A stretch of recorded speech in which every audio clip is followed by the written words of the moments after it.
Welcome.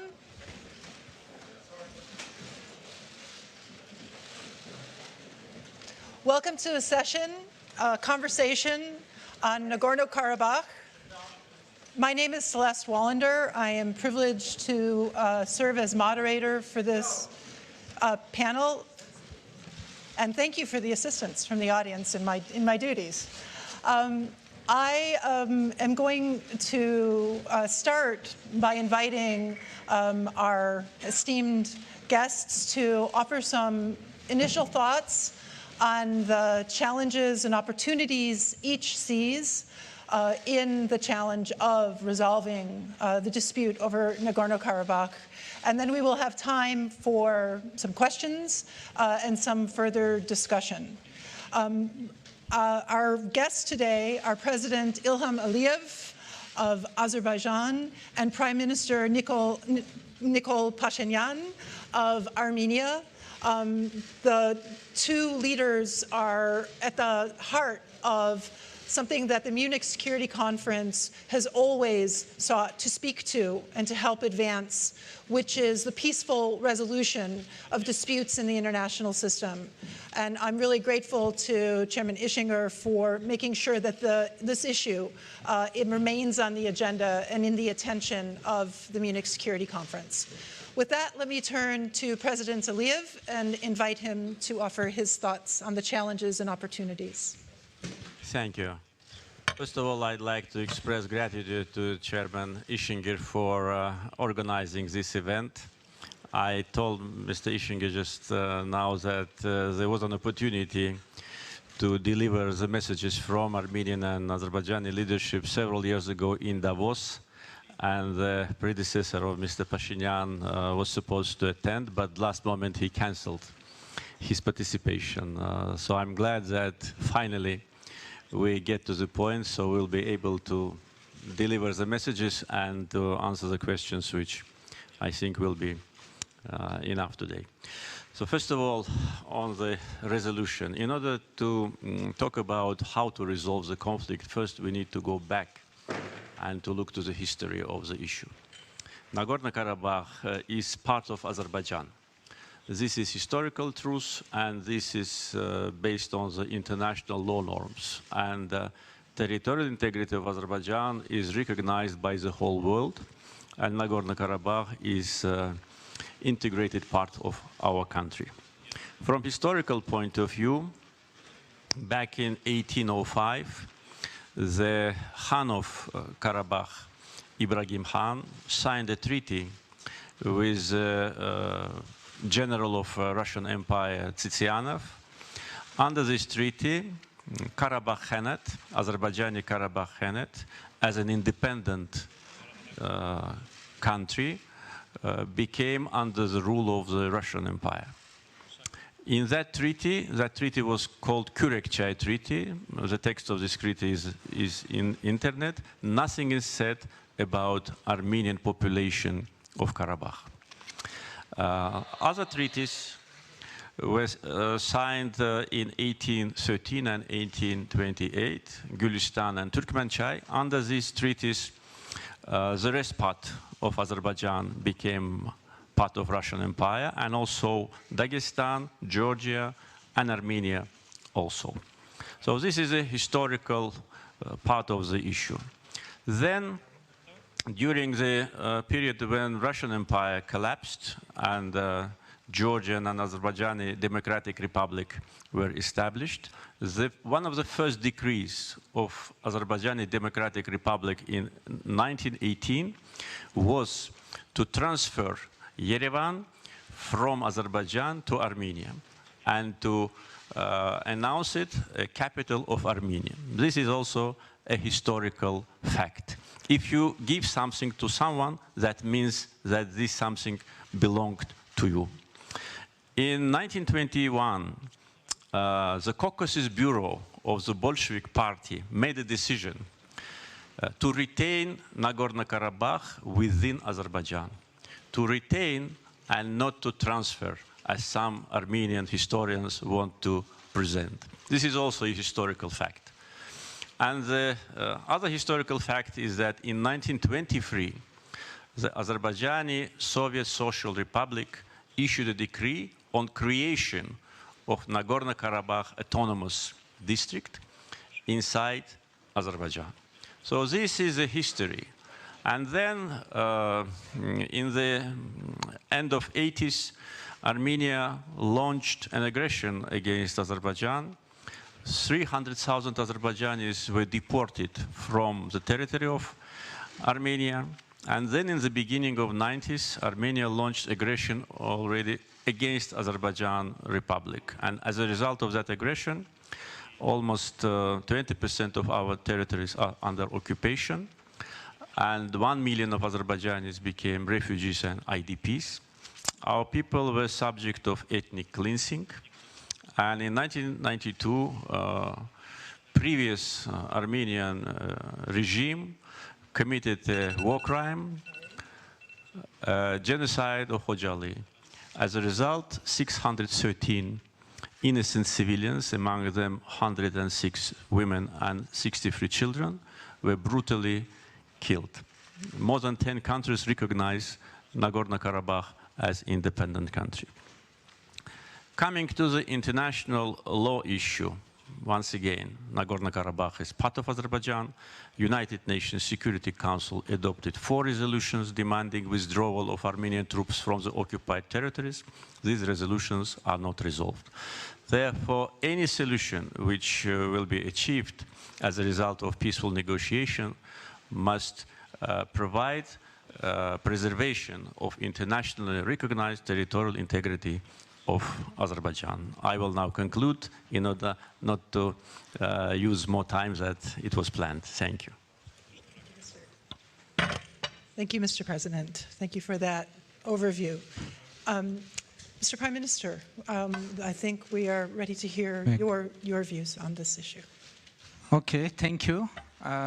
You know, I would ask President Aliyev not to go so far into history, because when Armenian King Tigran the Great was negotiating with Pompey, a Roman military leader, there wasn't any country in the South Caucasus, in all around the world, named Azerbaijan. And so I don't think it is right way to go so far, because I could go even further and start from, for example, 400 years before Christ. But I wouldn't do that, because I don't think it is right way to go. As far as Nagorno-Karabakh is concerned as like a country, you know, I should say that I'm not agree with President Aliyev, because Caucasian Bureau decided to Karabakh to be a part of Azerbaijan, Armenia, I'm sorry. And after that decision, and this was totally lawful decision, and after that, according to the personal initiative of Joseph Stalin, this decision was changed in the Moscow, and it was like a plot between Stalin, Lenin, and Ataturk. And Karabakh never been a part of independent state of Azerbaijan. And Karabakh was put into Azerbaijan only in the process of forming Soviet Union. And when we are speaking on the territorial integrity, we should decide about which country territorial integrity we are speaking. My question is, if Azerbaijan respected territorial integrity of Soviet Union, becoming independent country, as Azerbaijan left Soviet Union, in the same way, Nagorno-Karabakh left Soviet Union. You can say that I'm now speaking on a country which doesn't exist, meaning Soviet Union. But the Soviet Republic, which contains Nagorno-Karabakh, also doesn't exist. There is no Soviet Republic, Soviet Socialist Republic of Azerbaijan. And that is true. And like Azerbaijan gained independence from Soviet Union, in the same way, Karabakh gained independence both from Soviet Union and from Soviet Azerbaijan. As far as Khojaly is concerned, in the mid-90s, former president of Azerbaijan, Ayaz Mutalibov, gave an interview to the Russian paper Argumenty i Fakti, saying that the provocation in Khojaly was organized by Azerbaijani opposition to tackle him from the power. And this happened actually because as a result of that event, Ayaz Mutalipov was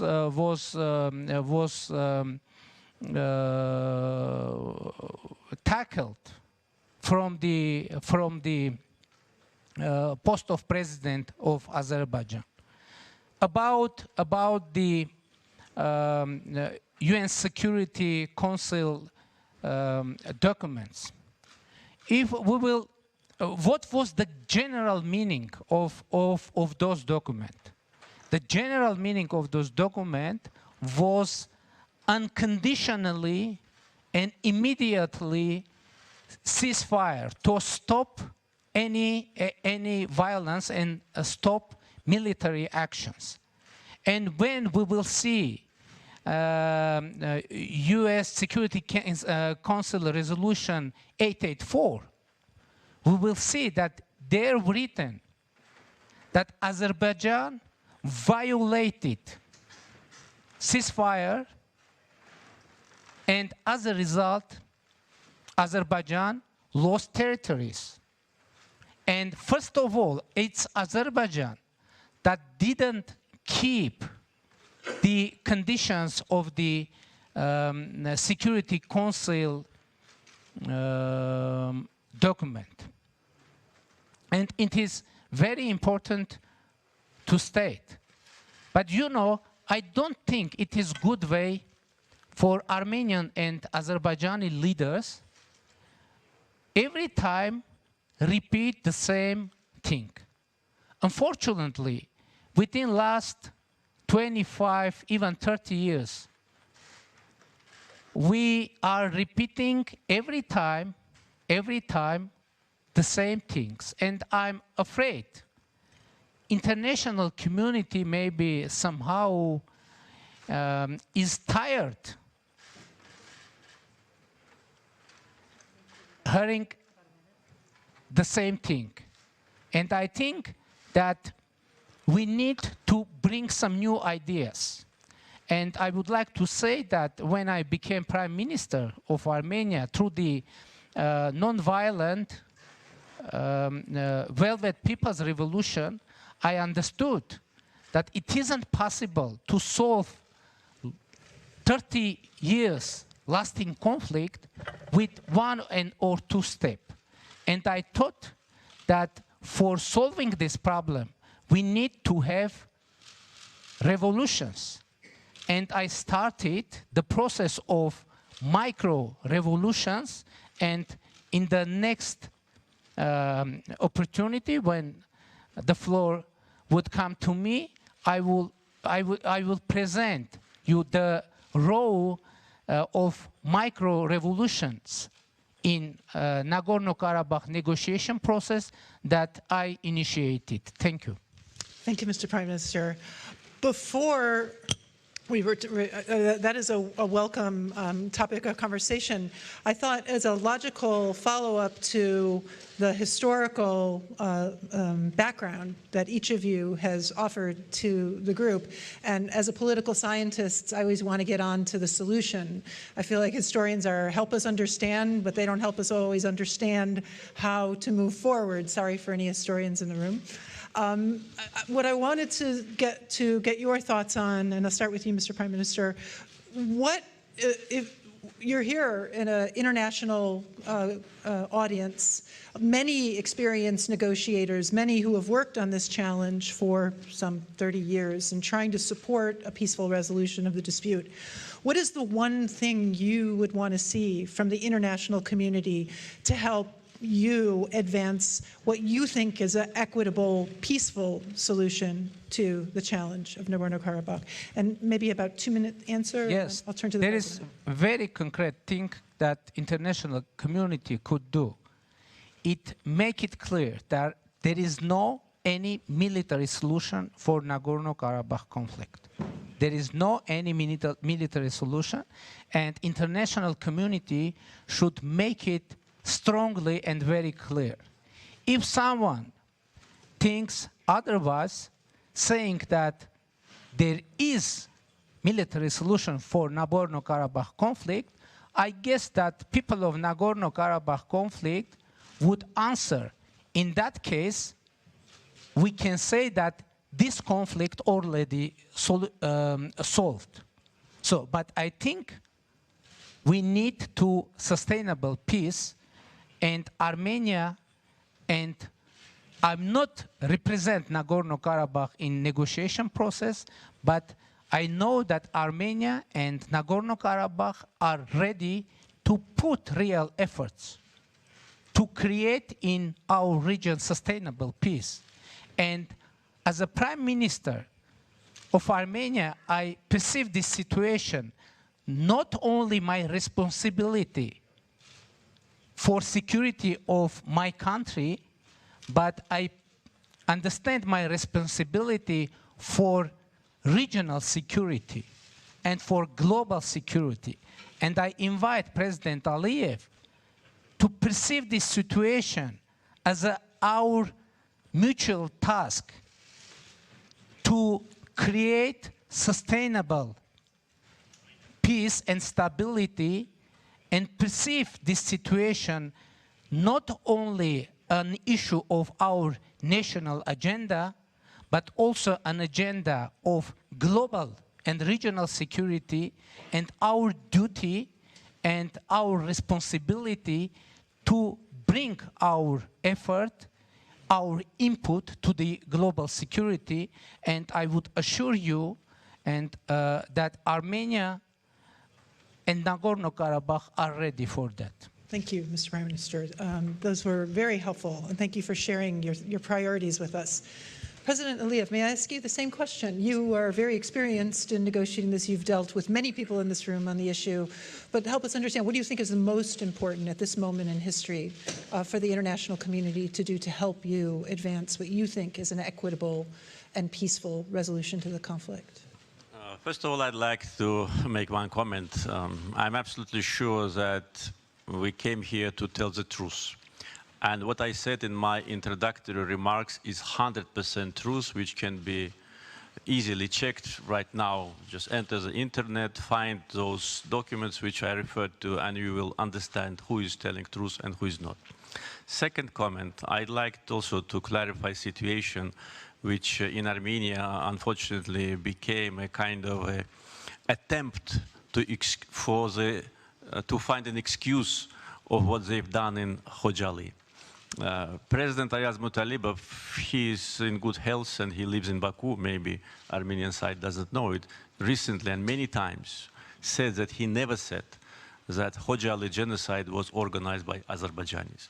This is, as it is said today, it's a fake news which was invented by some of Armenian journalists in Russia, and that was put in Russian press, but he never said that. And this is absolutely true. What committed the genocide in Khojaly, their names are well known. They have been local Armenians, Armenians from Armenia, and Armenians from diaspora. And the names of these people are well known, and many books and international articles were published about that. Therefore, to say that Azerbaijanis themselves brutally killed 63 children, 100 women, and 1,000 people are still missing is a peak of cynism. With respect to what international community should do, I think the most important is that international community, and when we talk about international community, we talk primarily about OSCE Minsk Group co-chairs efforts. They should at last very clearly explain to Armenian side that Nagorno-Karabakh is not Armenia, that Nagorno-Karabakh is not independent country. No one recognizes this illegal entity. So this is number one. The second, I think there should be more international pressure on Armenia in order to implement resolutions of Security Council, because there is no higher international body than Security Council of United Nations. And they adopted 4 resolutions. It's easy to check.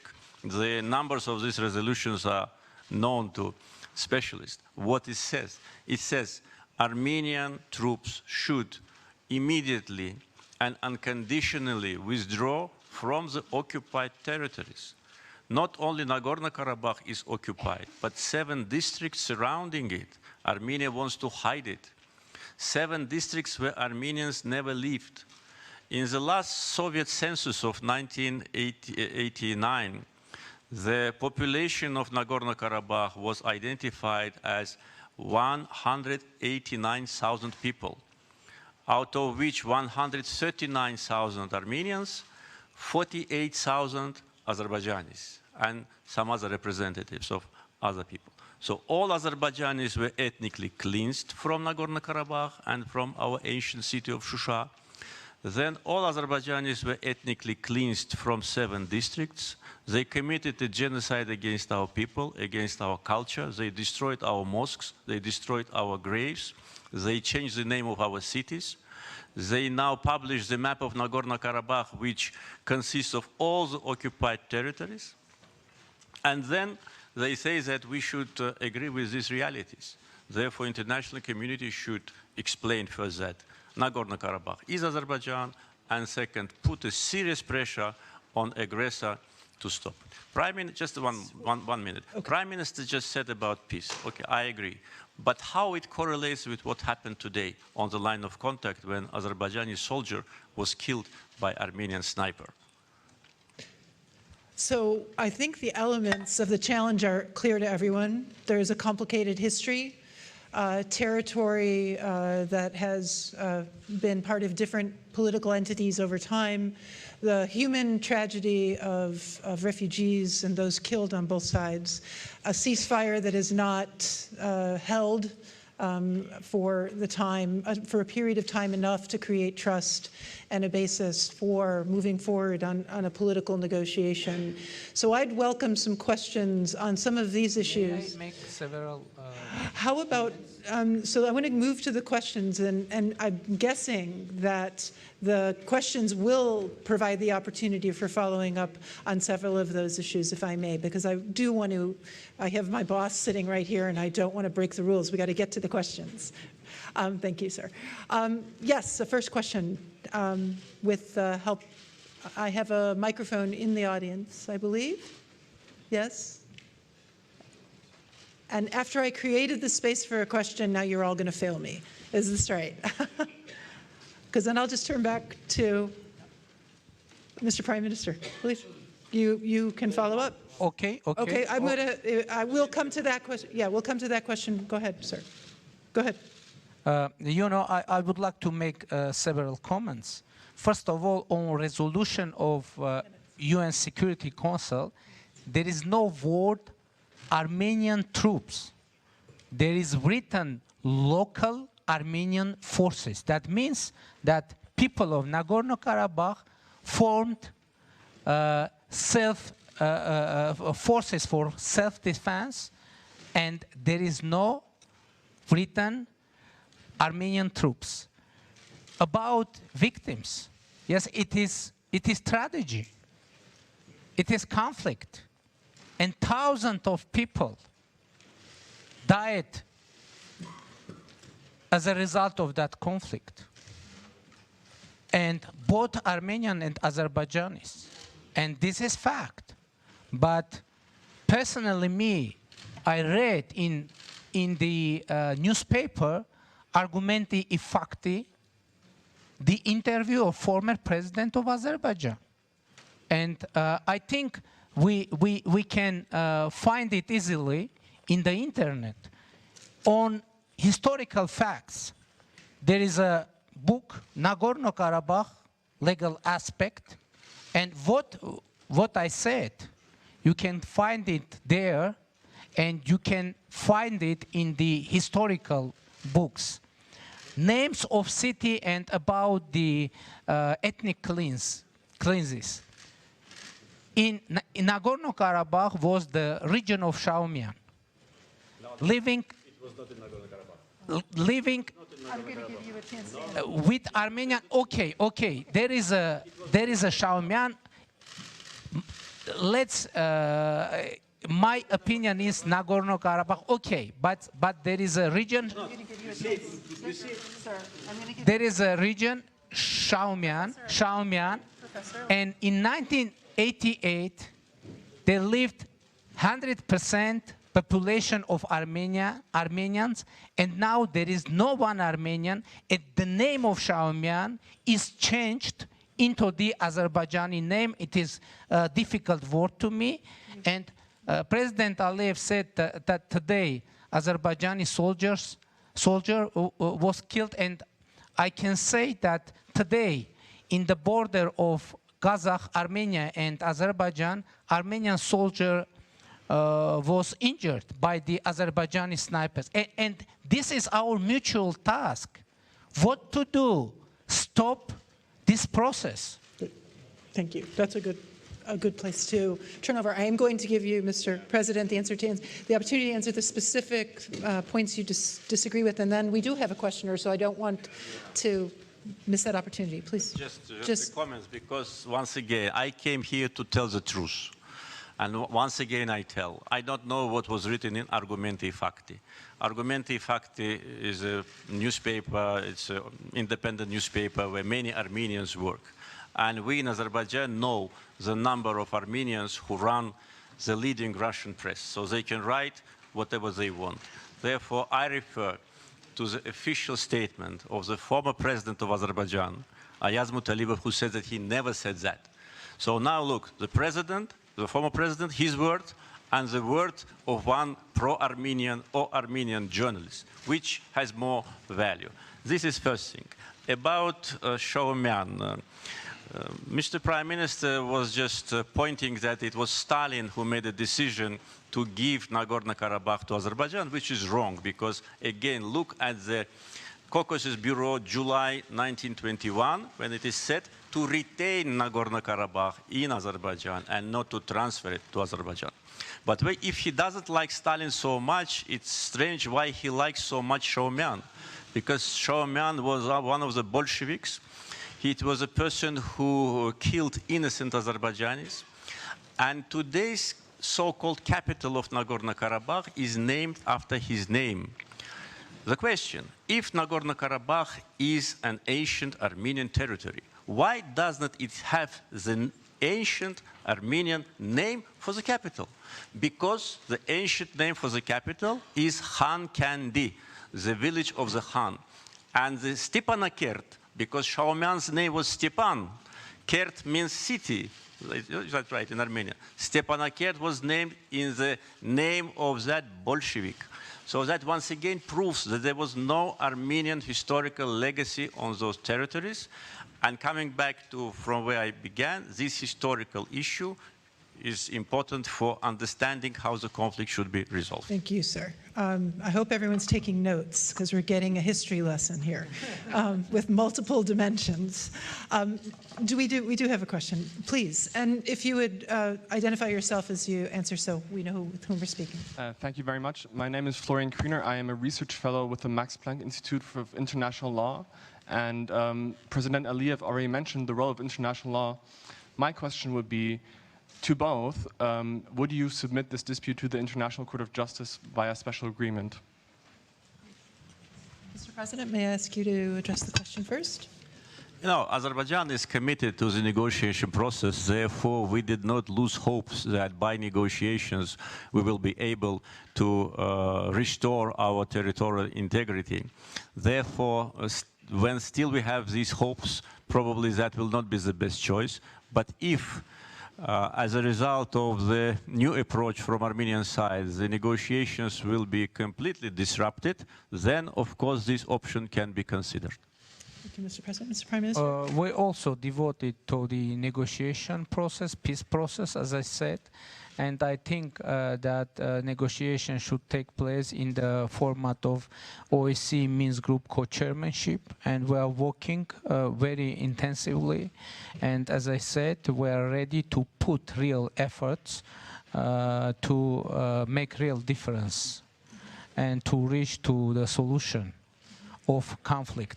But nobody asked me about many revolutions that I've met in negotiation process. I hope I will have opportunity. I am asking you to Yeah. please explain. Next time, maybe.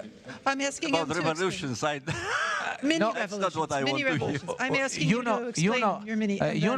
My conceptual perception is that, as I said already, it isn't possible just solve this long-lasting conflict with 1-2 step.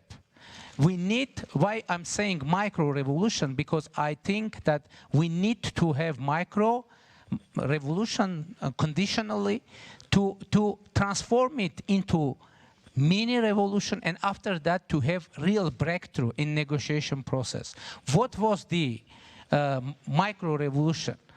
In the September of 2018, I announced that any solution of Nagorno-Karabakh conflict should be acceptable for people of Armenia, for people of Karabakh, and for people of Azerbaijan. And why this is micro-revolution? Because I'm first Armenian leader saying that any solution should be acceptable for Azerbaijani people as well. And but now, after more than 1 year after that revolution, I'm not only leader of Armenia, but I'm only leader Azerbaijan and Armenia, that saying that any solution should be acceptable for all sides. It is very important micro-revolution. Another revolution, during one of my press conference, I called to users of social media, Azerbaijani and Armenian users of social media, not to use social media to offend each other, to threaten each other, and to insult each other, but use social media, new technologies for trying to understand each other better. And it is another way, and I think that we should, and I tried to address directly to the Azerbaijani people, and if President Aliyev don't mind, and I don't mind that President Aliyev would speak with Armenian people. But we have very strange fact. President Aliyev is refusing to speak to representatives of Nagorno-Karabakh, and it is very strange fact. How it is possible to solve Nagorno-Karabakh conflict without speaking with the representatives of Nagorno-Karabakh. By the way, Nagorno-Karabakh was recognized as a party of conflict and party of negotiation by the OSCE, and this happened twice, in 24 March of 1992 and in 1994 in Budapest OSCE summit. Thank you. So let me ask President Aliyev, what do you think of the 3 proposed micro-revolutions to seek the views of Azerbaijani citizens who've suffered from the war, Armenian citizens and the residents of Nagorno-Karabakh, and I assume also the occupied territories you would want to, or including refugees from those occupied territories you would want to include. And the idea of social media not being, we've heard a lot about this today, exacerbating force for hostility among the peoples, and the idea of being able to welcome speaking to one another's citizens honestly.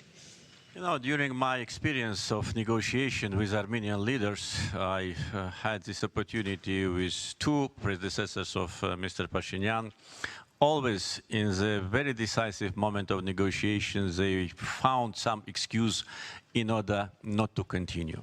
Otherwise, to put it, all of them wanted to keep status quo unchanged, but all of them tried to do it differently. Now, when Prime Minister Paşinyan talks about his proposal that the resolution must be accepted to the people of Azerbaijan, I answered to that. And I said, what is acceptable to the people of Azerbaijan? People of Azerbaijan, those who suffer from Armenian aggression, want to go back to their homes. It is their fundamental right. They're deprived from this right for almost 30 years because Armenian leadership, it is not Nagorno-Karabakh. And when Prime Minister talks about so-called self-defense forces of Nagorno-Karabakh, again he's telling things which is not true. Because he knows very well, and I know, that more than 80% of so-called Nagorno-Karabakh army are citizens of Armenia. And this is true, maybe even more than 80%. Therefore, there is no Nagorno-Karabakh army. There is no Nagorno-Karabakh republic. And there are only two parties to the conflict, Armenia and Azerbaijan. Ask OSCE Minsk co-chairs, who are the parties to the conflict? They will say the same, Armenia and Azerbaijan. Nagorno-Karabakh is not. Why it is not? It is other question, but it is not, and we are not going to talk to them. We are talking to aggressor. We are ready to talk to Nagorno-Karabakh in case Armenia stops funding this illegal entity, Armenia pulls back all their military troops from Nagorno-Karabakh, and completely withdraws from our territory. And then we will have, you know, arguments to talk to these people. But until they are there, no way. And they want to keep status quo unchanged. They think that they can keep these territories under occupation forever. And I'm sure that that will not be the case, and our territorial integrity must be restored. We had, coming to the second part, we had exchange of journalists recently. And I think that was an experience which we need to evaluate. We need to evaluate its positive and negative side, because part of society in Armenia and in Azerbaijan was not very supportive to that format. But that was a decision by two leaders to try. We want to try every opportunity to find a peaceful settlement, to persuade Armenian people that they cannot live like that forever. They need to find solution with us and live in the future in peace as neighbors. Well, I appreciate you reporting that constructive step, or that attempt at a constructive attempt, because that's the spirit we want to support. We have time for maybe one more question and some closing remarks. Is there another question from the floor? Yes. Thanks a lot. My name is Elena Chernenko. I'm a Russian journalist from the Kommersant newspaper and the Munich Young Leader of 2015. Russia is one of the countries that is trying to bring about a solution within the OSCE process. And as far as I understand, one of the proposals was maybe leaving the status question for later and trying to do something that maybe the sides can more eagerly agree about, for example, about those districts around Nagorno-Karabakh, creating a corridor and other steps. So do you see any chances for an interim solution that would leave the status question for later and resolve maybe some of the other things? Thank you. President Aliyev, do you have thoughts on the question? Yes, I think this is possible, and this proposal was seriously considered by Azerbaijan, and in general we gave our agreement to that.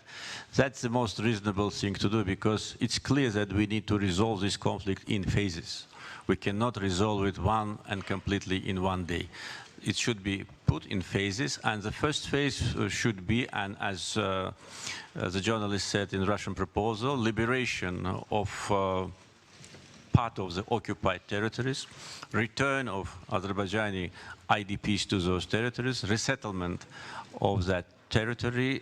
In the meantime, the process of normalization of relations between Armenia and Azerbaijan, and the status of Nagorno-Karabakh to be discussed later when both sides are ready. Because without the process on the ground, without beginning of liberation of the territories, it will be not possible to agree on the status. Our position is that status must not interfere with territorial integrity of Azerbaijan. At the same time, we always were saying that Azerbaijan is a multi-confessional and multinational country. There are many national minorities in Azerbaijan who live in peace and dignity.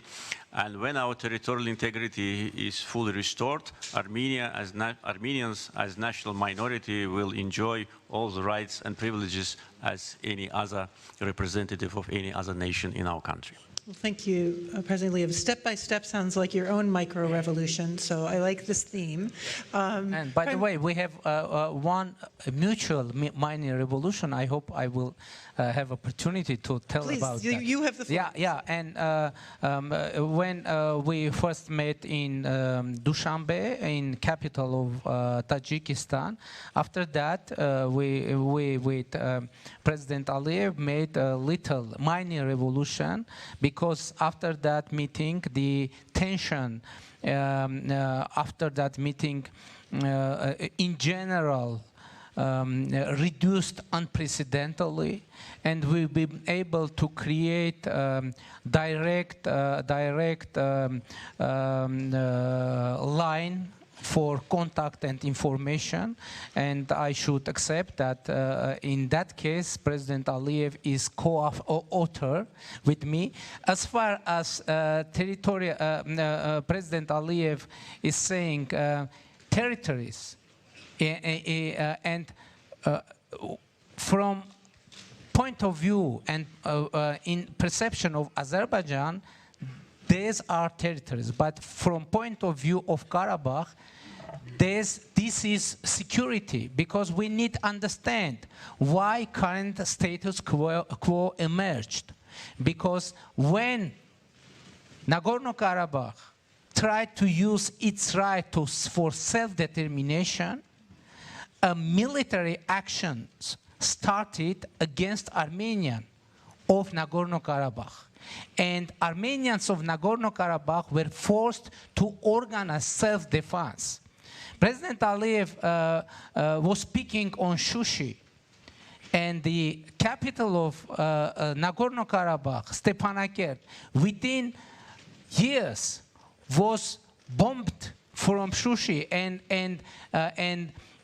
peaceful citizens, they are living in underground for many long time. And this is the truth. It isn't, it isn't possible to give up security for anyone, and for Karabakh as well. President Aliyev mentioned military forces of Azerbaijan.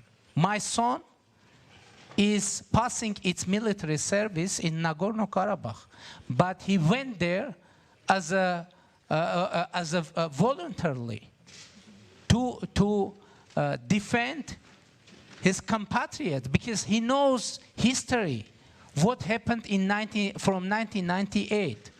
And I already said about the Shaumian region with 100% of Armenian population, but now there live no one Armenian. And we know the case of Nakhichevan with huge Armenian population, and it is an autonomous republic in the Azerbaijan, and now there is no one Armenian. And one more sentence. President Aliyev is saying that Nagorno-Karabakh isn't a part of negotiation and the conflict, but Azerbaijan twice signed agreement with Nagorno-Karabakh. First, it was in 1994, and it was ceasefire agreement between Armenia, Nagorno-Karabakh, and Azerbaijan, and ministers of defense signed that. And after 3 months, in July of 1994, they confirmed that the ceasefire would be kept until the political resolution of that conflict. So we are at the end of our session. I think that I would like to express my gratitude to President Aliyev and to Prime Minister Paşinyan for their extraordinary knowledge, their extraordinary passion. I think it is clear that both of these leaders care very deeply about resolving the conflict, but care very deeply about how the conflict will be resolved. And we cannot expect less.